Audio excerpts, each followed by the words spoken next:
იღუმენი ნიკონი, სიმდაბლე, წერილი მე-14. გილოცავთ ახალ წელს და დამდეგ დღესასწაულებს. გისურვებთ სულით განახლებას სიმდაბლის მიერ, რადგან მხოლოდ სიმდაბლის მეშვეობით შეიძლება უფლისაგან ნებისმიერი ნიჭის მიღება საკუთარი თავის დაუზიანებლად.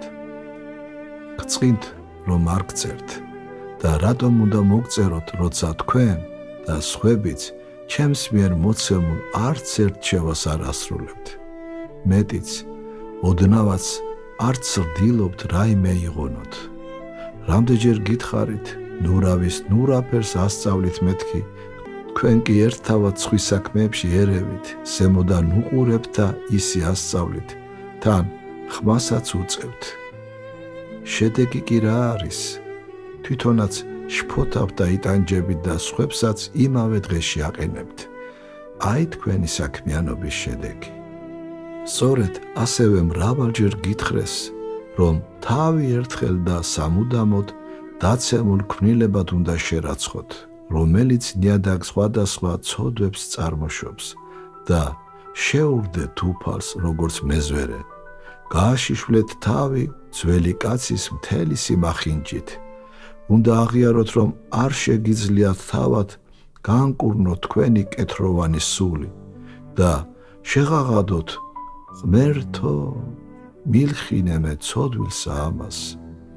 დავით წინასწარმეტყველი ცრემლით მოუხმობდა ღმერთს და არა მარტო მოუხმობდა, არამედ გოდებდა.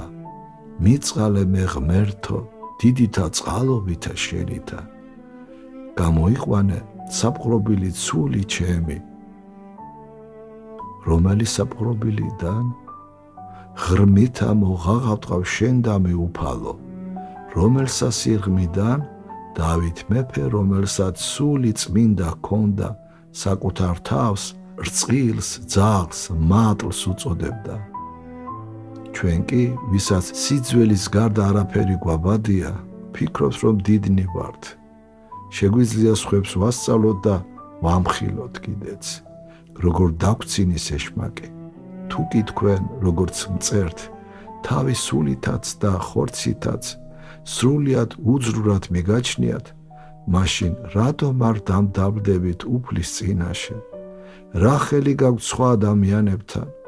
რაში გჭირდებათ, რომ ყველას კარგი აზრი გქონდეს თქვენზე?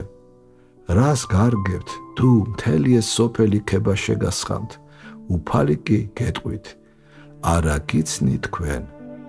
ან თქვენ რად გინდათ საკუთარი თავი ყველაფერში კარგი გეგონოთ ამ ქვეყნიური თვალსაზრისით?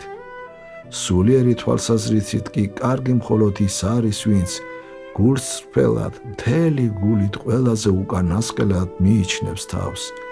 ესაა სახარების ყველა წმინდა მამის სწავლება.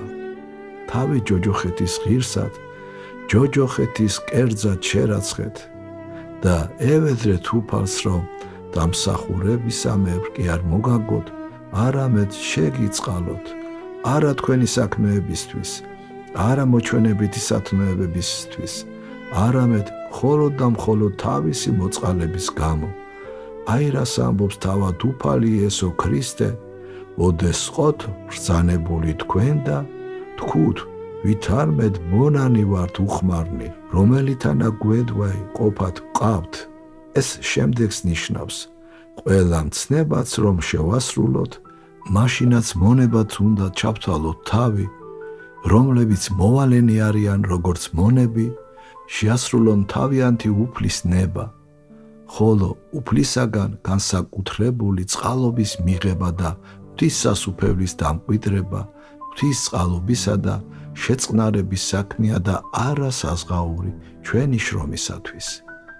მაგრამ ჩვენ არც ერთი მცნება არ შეგვისრულებია, ხოლო თუ კი რამ კეთილი გვიქმნია, ისიც მოვწამლეთ ან ჩვენი ცუდმე დიდობით, ან კაცმოთნეობით, ან ანგარებით.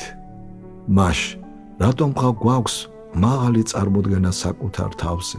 რატომ არ ვაშიშვლებთ ჩვენ წყლულებს უფლის წინაშე და რატომ არ ვევედრებით შეწყალებას?